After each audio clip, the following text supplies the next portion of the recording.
ఎల్కానాకు ఇద్దరు భార్యలున్నారు, Hannah, Peninnah. పెనిన్నాకు పిల్లలు ఉన్నారు కానీ హన్నాకు పిల్లలు లేకపోవడం వల్ల చాలా బాధపడుతూ ఉండేది. ఎఫ్రాయిము తెగకు చెందిన ఒక భక్తుడు హన్నాను వివాహం చేసుకున్నారు. అయితే ఎల్కానా షీలోహులో యెహోవాకు బలి అర్పించడానికి ఏటేటా తన పట్టణం విడిచి అక్కడికి వెళ్ళేవారు. హన్నా అంటే ఎల్కానాకు ఇష్టమైన భార్య కనుక తన కోసం బలి అర్పణ 2 సార్లు ఇచ్చేవారు.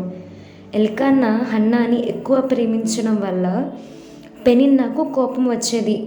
హన్నాను పెనిన్నా మాటలతో బాధ పెడుతూ, విసిగిస్తూ, కోపం రేపుతూ వచ్చేది. హన్నాకు పిల్లలు లేరు అనే బాధ కన్నా పెనిన్నా మాటలు చాలా బాధ పెడుతూ ఉండేది. హన్నా భోజనం మానేసి ఏడుస్తూ ఉండేది. ఒకరోజు షీలోహు మందిరంలో ఆమె మోకాళ్ళపై నిలబడి ప్రార్థనలో తన ఆత్మను దేవునికి కుమ్మరించింది. ఆమె ముఖం మీద కన్నీటి దుఃఖంతో ఆమె ఒక మొక్కుబడి చేసుకుంది.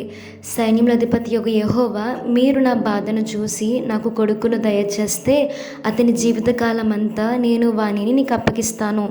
వాని తల మీద క్షౌరపు కత్తి పడనీయను అని. హన్నా నిశ్శబ్దంగా ప్రార్థిస్తుంది. ఆమె పెదవులు కదులుతున్నాయి కానీ శబ్దం రావటం లేదు. యాజకుడైన ఏలీ ఆమెను గమనించి మత్తురాలైన స్త్రీ అని తప్పుగా భావించి మందలించారు. నీవు ఎంతకాలమో మత్తు స్థితిలో ఉంటావు? ఆ ద్రాక్షరసము నీ యొద్ద నుండి తీసివేయి అని అన్నారు. హన్నా మనోవేదనకు గురైన హన్నా ఇలా అంటుంది, లేదు నా ప్రభు, నేను త్రాగుబోతును కాదు. నేను దుఃఖంతో మునిగిపోయిన స్త్రీని. నా హృదయాన్ని ప్రభువుకు దారపోస్తున్నాను. దయచేసి నన్ను పనికి మాలిన దానిగా ఎంచవద్దు.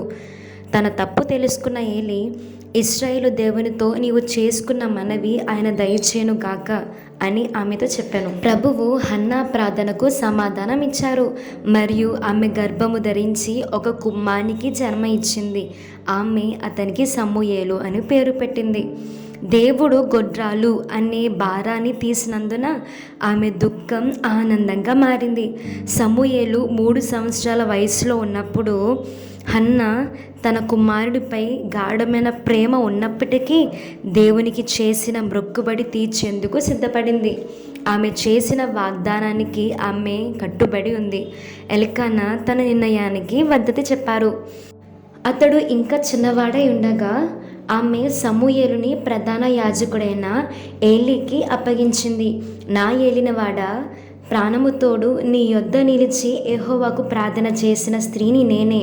ఈ బిడ్డను దయచేయమని యెహోవాతో నేను చేసిన మనవి ఆయన అనుగ్రహించి ఉన్నాడు. కాబట్టి నేను ఈ బిడ్డను యెహోవాకు ప్రతిష్ఠించున్నాను. తాను బ్రతుకు దినములన్నిటను వాడు యెహోవాకు ప్రతిష్ఠుడని చెప్పాను. తన కుమారుని విడిచిపెట్టడం కష్టమే, కానీ ఆమె దేవునికి చేసిన మొక్కుబడి నిలబెట్టుకుంది మరియు సమూయేలు ప్రభువు చేతిలో ఉన్నాడని విశ్వసించింది. ఆమె ఇంటికి తిరిగి వచ్చినప్పుడు హన్నా హృదయం కృతజ్ఞతతో పొంగిపోయింది.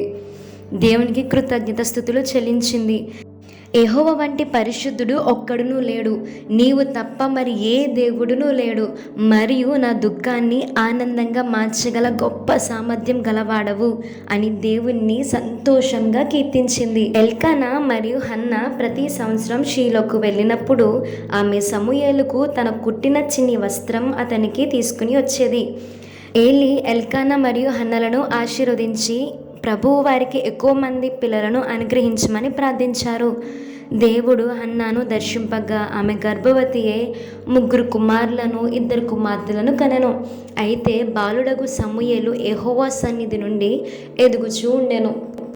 ఏలీ మార్గదర్శకత్వంలో సేవ చేస్తూ తాను గొప్ప ప్రవక్త, న్యాయాధిపతి అయ్యాడు మరియు ఇశ్రాయేలులో నాయకుడిగా ఉన్నాడు. సమూయేలు జీవితం మరియు పరిచర్య విశ్వాసానికి తన తల్లి ప్రార్థన శక్తి నిదర్శనం. హన్నా తన కన్నీటి ప్రార్థనతో సమూయేలుని సంపాదించుకుంది.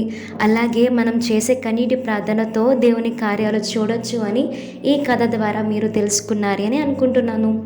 వచ్చే ఎపిసోడ్లో ఇంకొక స్టోరీతో మిమ్మల్ని కలుస్తాను. అంతవరకు టాటా, బాయ్.